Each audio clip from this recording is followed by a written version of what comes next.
नमस्कार मंडळींनो, आजच्या दिवसाच्या ब्लॉगमध्ये तुमचं स्वागत केलं आणि तेवढ्यातच जंबुरा घराकडे येईल आणि चष्म्याचं बॉक्स उचलल्यान. पण चष्म्याच्या बॉक्स पेक्षा त्याका जास्त टेन्शन या गोष्टीचा होता की माळ्यावर कोणा, कारण ता दादा जाम भियाता. बॉक्स उघडल्यानं आणि चष्मो डोळ्याक लावल्यान, डोळ्याक लावल्याबरोबर पटकन बिरबिरला आणि तसाच उठला आणि बाहेर जाऊन म्हणता ह्यो चष्मो नक्की कोणाचो आजीचो म्हटल्याबरोबर घाबरान गेला. बाहेर गेला आणि बघले तर पप्पाकडे कुरमुरे खात बसलेले. मी विचारले कुरमुरे कोणी दिले नाही, तर पटकन त्यांनी सांगले नाही माका की झंबुरन कुरमुरे देऊन गेला, तेच मी खायत बसलोय. खळ्यात गेलाय तसो मोहित इलो आणि माका म्हणता या बघ मी चित्र काढलंय. मी म्हटलं अरे वा चित्र तर एकदम भारीच काढलं मोहित, वा अशी भारी भारी चित्र काढीत राहू.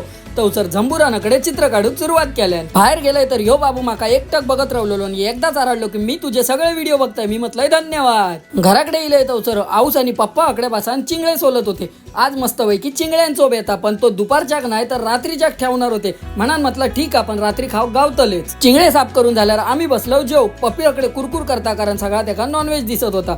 आणि आज जेवणात होता कवटाची भाजी, सोबतच जवलो आणि भाकरी सुद्धा होती. यावा तुम्ही सुद्धा जेव. 3 झाल्याबरोबर बाहेर जाऊन बघले तर मोठू वांगडाकडे एक व्यक्तिमत्व बसलेलो, तो म्हणजे तुंगा गावतो सगळ्यांचो लाडको पांडे सरकार.